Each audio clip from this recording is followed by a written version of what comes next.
Pada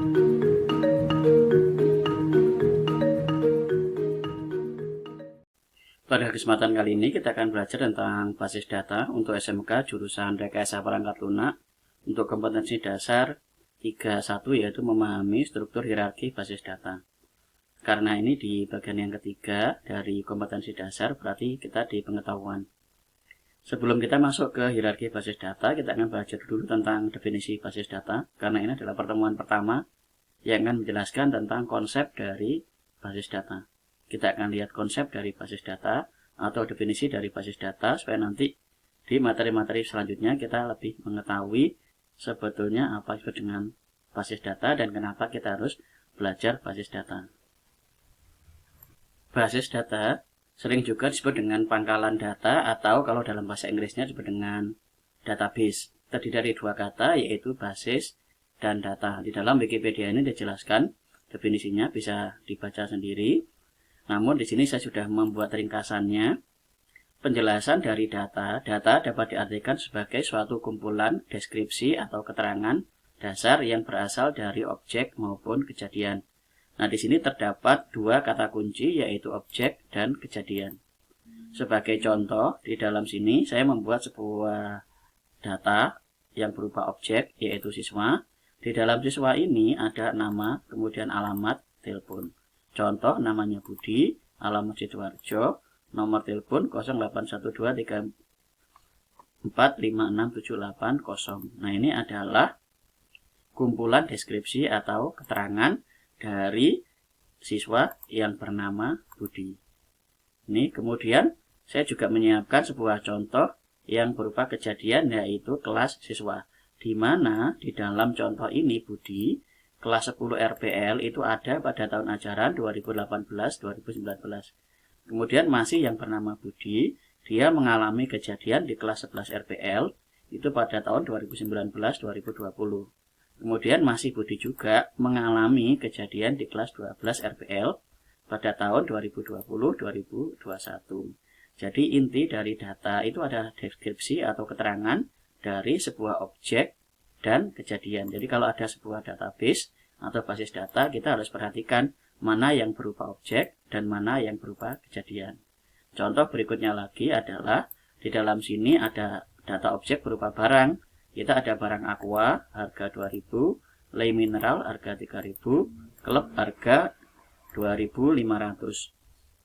Kemudian ada kejadian apa? Kejadian penjualan. Jadi ada barang yang bernama aqua pada tanggal 2/06/2001. Ini terjadi penjualan sebanyak 3.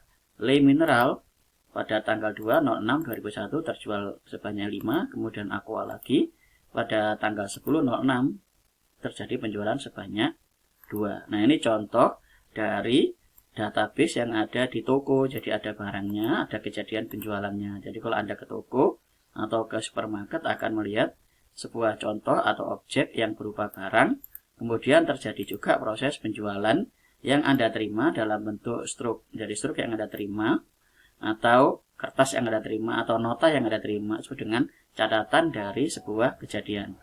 Nah, berikut ini juga sama. Di dalam sini ada contoh pasien. Pasien itu ada Budi, umurnya 17, alamat Surabaya, ada Joni, umur 16, alamat Malang. Ada Siti lagi, umur 18, alamat Sidoarjo. Ini contoh dari objek. Jadi objek itu bisa berupa benda, jadi benda atau barang atau orang. Nah, ada bentuk fisiknya. Nanti contohnya pasien yang bernama Budi, umur 17, Surabaya. Kemudian si Budi ini melakukan pemeriksaan pada tanggal 28/06. Hasil pemeriksaannya dia sakit demam. Kemudian Siti pada tanggal 10/06, kemudian hasil pemeriksaannya flu. Kemudian Budi lagi pada tanggal 11, dia hasil pemeriksaannya adalah pilek. Nah, dari contoh-contoh ini kalau kita lihat di dalam data dalam bentuk objek, dia bentuknya ini selalu mengacu kepada benda atau orang atau barang. Jadi bisa ke ini. Sementara kalau kejadian selalu ada urutan waktunya. Jadi kalau kita perhatikan ini tahun itu waktu. Kemudian di dalam sini juga ada tanggal penjualan. Nah, tanggal penjualan ini juga ada waktu, karena kejadian itu selalu berhubungan dengan waktu. Berikutnya pasien ini juga melakukan pemeriksaan, selalu ada waktunya. Tanggal ini hubungannya dengan waktu. Nah, berikutnya di basis itu definisinya dapat diartikan sebagai markas atau gudang atau pangkalan.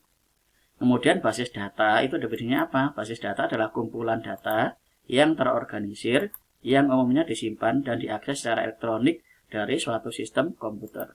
Di dalam sini kata kuncinya adalah terorganisir. Jadi nanti kita akan belajar bagaimana mengorganisir.